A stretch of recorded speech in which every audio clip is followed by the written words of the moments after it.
कक्षा 11वीं केमिस्ट्री अध्याय 1 का आज हम प्रश्न 4 पढ़ेंगे। मोस्ट इंपोर्टेंट प्रश्न है, गे-लूसेक का गैसीय संयोजन का नियम क्या है। आज हम पढ़ेंगे, इसको आप लिख लीजिए, कॉपी पर नोट कर लीजिए। गे-लूसेक का गैसीय संयोजन का नियम क्या है। तो देखिए, आज हम पढ़ेंगे यहाँ पर गे-लूसेक का गैसीय संयोजन का नियम। मोस्ट इंपोर्टेंट नियम है, पेपर की दृष्टि से परीक्षा में आता है ना। जब से बहुत हर साल आता है ये नियम, इतना इंपॉर्टेंट नियम है कि ये पेपर की इस नियम के आने की गारंटी हर साल होती है। यहाँ पर हम देखेंगे गे-लूसेक का गैसीय संयोजन का नियम। अब दिखता होगा शायद आपको, है ना। देखो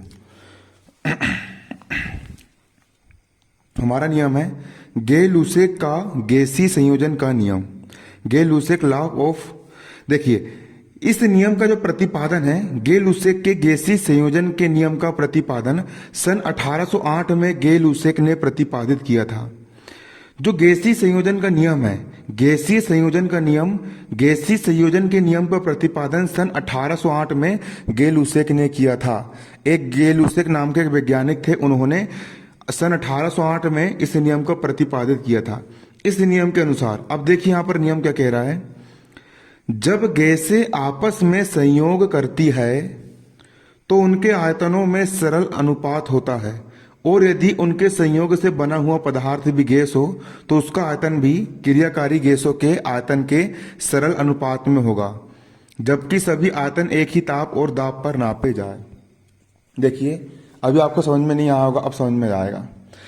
गे-लूसेक का जो गैसीय संयोजन का नियम है, वो ये कहता है कि जब गैसें आपस में संयोग करती है, गैसें आपस में संयोग करती है, मैंने पहली गैस ले लिया हाइड्रोजन और दूसरी गैस ले लिया मैंने नाइट्रोजन N2।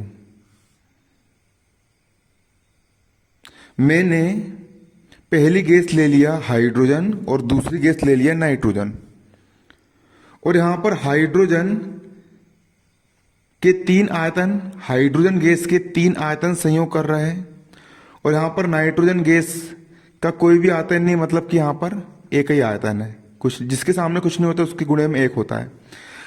तो यहां पर 3 आयतन हाइड्रोजन गैस और 1 आयतन नाइट्रोजन गैस आपस में संयोग कर रही है, और नाइट्रोजन और हाइड्रोजन के संयोग करने से बनती है अमोनिया गैस NH3।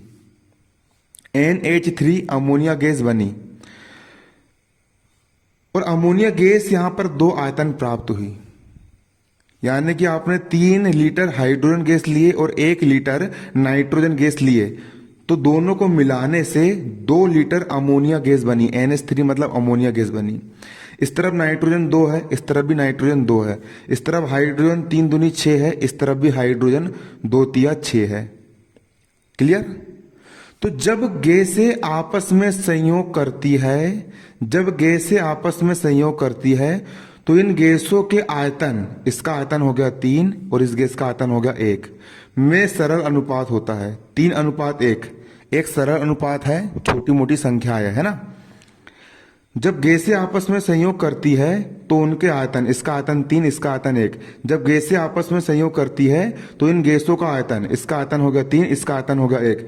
इन गैसों के आयतनों में सरल अनुपात होता है। हाइड्रोजन गैस का अनुपात हो गया 3 और नाइट्रोजन गैस का अनुपात हो गया 1, सरल अनुपात है ना। ये कहा जा रहा है यहाँ पर नियम में, जब गैसें आपस में संयोग करती है तो उनके आयतनों में सरल अनुपात होता है।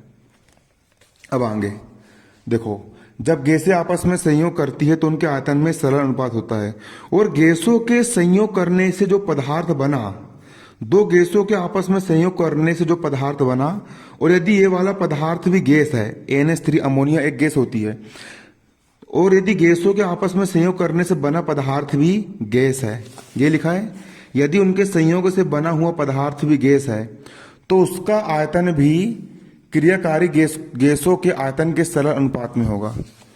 यदि गैसों के आपस में संयोग करने से बना पदार्थ भी गैस है तो इसका आयतन, यहां पर अमोनिया का आयतन 2 है, तो इसका आयतन भी क्रियाकारी गैसों के आयतन के सरल अनुपात में होगा। 3:1:2 एक सरल अनुपात होता है। है ना। जब गैसें आपस में संयोग करती है तो उनके आयतनों में सरल अनुपात होता है, और यदि उनके संयोग से बना हुआ पदार्थ भी गैस हो तो उसका आयतन भी क्रियाकारी गैसों के आयतन के सरल अनुपात में होगा। जबकि सभी आयतन एक ही ताप और दाब पर नापे जाए।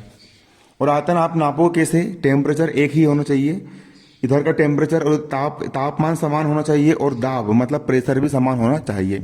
जब गैसें आपस में संयोग करती है तो उनके आयतन में सरल अनुपात होता है, और गैसों के आपस में संयोग करने से बना पदार्थ भी गैस है तो उसका आयतन भी क्रियाकारी गैसों के आयतन के सरल अनुपात में होता है। यहाँ पर देखिए, गैस ने आपस में संयोग करी तो गैस ही बना, तो उनका जो आयतन कितना सरल है, 3:1:2, है ना। सरल है कि नहीं अनुपात? अब देखिए यहाँ पर इसका उदाहरण मैंने आपको समझा दिया, एक बार फिर समझ लीजिए। हाइड्रोजन का एक आयतन, हाइड्रोजन H2 एक अणु होता है। दो हाइड्रोजन के दो परमाणु से यहाँ मिलकर के यहाँ पर एक अणु बना, मतलब इसका एक आयतन। और क्लोरीन Cl2, इसका भी एक आयतन, है ना, एक आयतन। हाइड्रोजन का एक आयतन, इसके सामने कुछ नहीं, मतलब एक अणु मतलब एक आयतन। क्लोरीन के एक आयतन, यहाँ पर Cl2 लिखा है, इसका भी एक ही अणु, मतलब इसका एक आयतन से संयोग करके दो आयतन हाइड्रोजन क्लोराइड गैस बनाता है। यहाँ पर H2 प्लस Cl2 मिलकर यहाँ पर HCl और HCl बनता है। यहाँ पर दो हाइड्रोजन है, एक हाइड्रोजन ये हो गया और एक हाइड्रोजन ये हो गया, दो हाइड्रोजन हो गए। और यहाँ पर दो क्लोरीन है, Cl मतलब क्लोरीन, पहला क्लोरीन ये हो गया, दूसरा क्लोरीन ये हो गया। और यहाँ पर HCl के दो अणु बने, पहला अणु ये, दूसरा अणु ये, दो अणु बने मतलब दो आयतन। तो यहाँ पर देखो ये दोनों गैस थी, इनका आयतन 1:1, और जो पदार्थ बना वो भी गैस बना, उसका आयतन 2, तो 1:1:2 एक सरल अनुपात है ना। इसका आप एग्जाम्पल जे भी लिख सकते हो, है ना, उसका एक उदाहरण जे भी है, यहाँ पर आप उसको लिख सकते हो हाइड्रोजन, इसी में जोड़ लेना आपको ना, हाइड्रोजन व नाइट्रोजन, हाइड्रोजन व नाइट्रोजन आपस में संयोग करके NH3 अमोनिया गैस बनाती है। यहां पर लिख लीजिए N2 plus 3H2 is equal to 2NH3, इसका एक आयतन, अनुपात इसका 3 आयतन, अनुपात इसका 2 आयतन, है ना। ये आप लिख सकते हो। और आप ये वाला एग्जाम्पल भी लिख लीजिए, ये वाला एग्जाम्पल, इसका स्क्रीनशॉट ले लो। और कॉपी में नोट्स बनाना है, नोट्स बहुत जरूरी है ना, परीक्षा में याद करने में आसानी होगी। और उसका भी स्क्रीनशॉट लेके उसको भी तुरंत लिखो, और तुरंत लिखने के बाद याद करो।